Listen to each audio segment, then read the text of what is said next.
Enrico Macias, cette voix légendaire qui a bercé des générations, porte aujourd'hui sur ses épaules le fardeau d'un destin tragique et douloureux.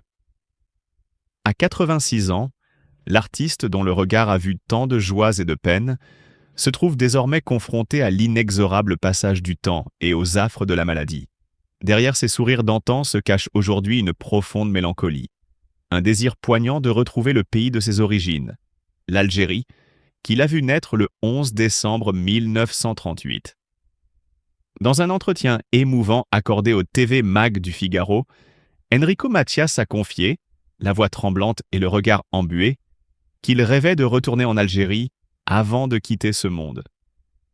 Ce rêve, qui le hante depuis l'exil imposé en 1961, est devenu au fil des années une chimère, une aspiration éternelle que la réalité ne semble jamais vouloir exaucer. Né dans une Algérie vibrante, bercé par les rythmes et les couleurs d'un passé désormais révolu, il a été contraint de quitter ce territoire à la suite de l'indépendance de 1962. Depuis lors, ce pays, qui fut jadis le berceau de ses souvenirs d'enfance, demeure une terre lointaine, inaccessible, tant les blessures du passé restent ouvertes. Le poids de l'exil se lit sur son visage, marqué par les épreuves et la douleur d'une séparation qu'il n'a jamais su surmonter. Au quotidien, Enrico Macias vit dans une solitude lourde, ses pensées souvent tournées vers ce qu'il a perdu.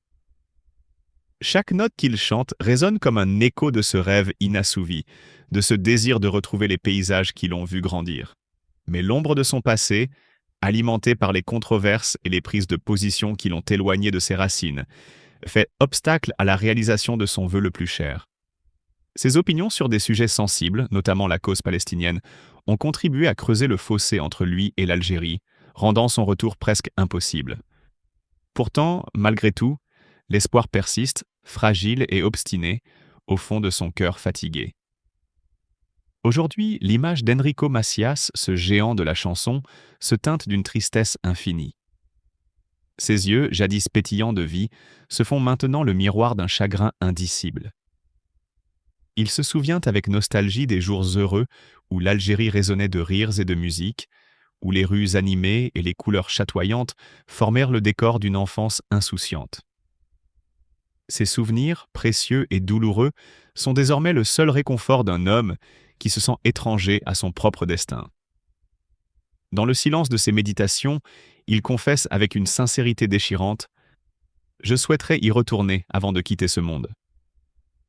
Ces mots, simples et pourtant si puissants, traduisent l'aspiration ultime d'un homme qui n'a jamais renoncé à l'amour de sa terre natale, malgré l'exil qui l'a forcé à tourner le dos à ses racines.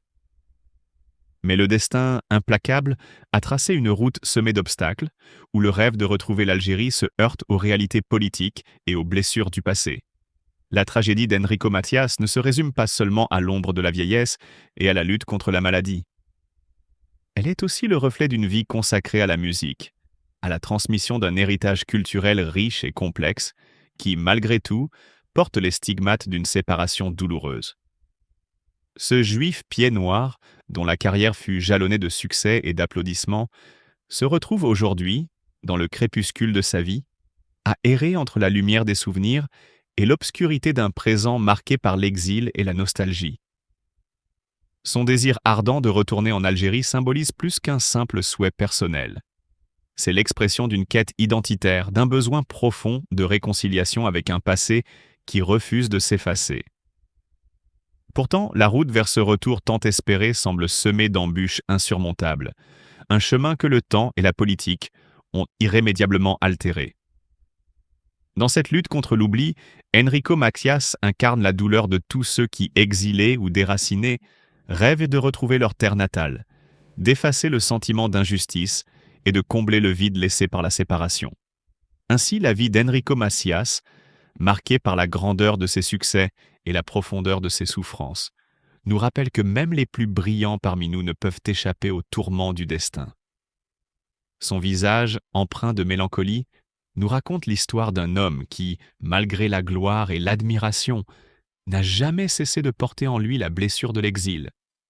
Dans ses derniers instants, il ne souhaite rien d'autre qu'un ultime voyage vers l'Algérie, ce rêve inassouvi qui, malgré tout, continue de briller comme un phare dans la nuit de son existence, Le regard d'Enrico Macias se perd dans le vide, habité par une mélancolie que seuls les exilés connaissent. À 86 ans, il porte encore en lui une blessure béante, celle d'un fils arraché à sa terre natale, condamné à errer sans jamais pouvoir poser à nouveau ses pas sur la terre qu'il a vue naître. Constantine, l'Algérie, son enfance. Autant de souvenirs qui résonnent dans ses chansons, autant de fantômes qui peuplent ses nuits d'insomnie.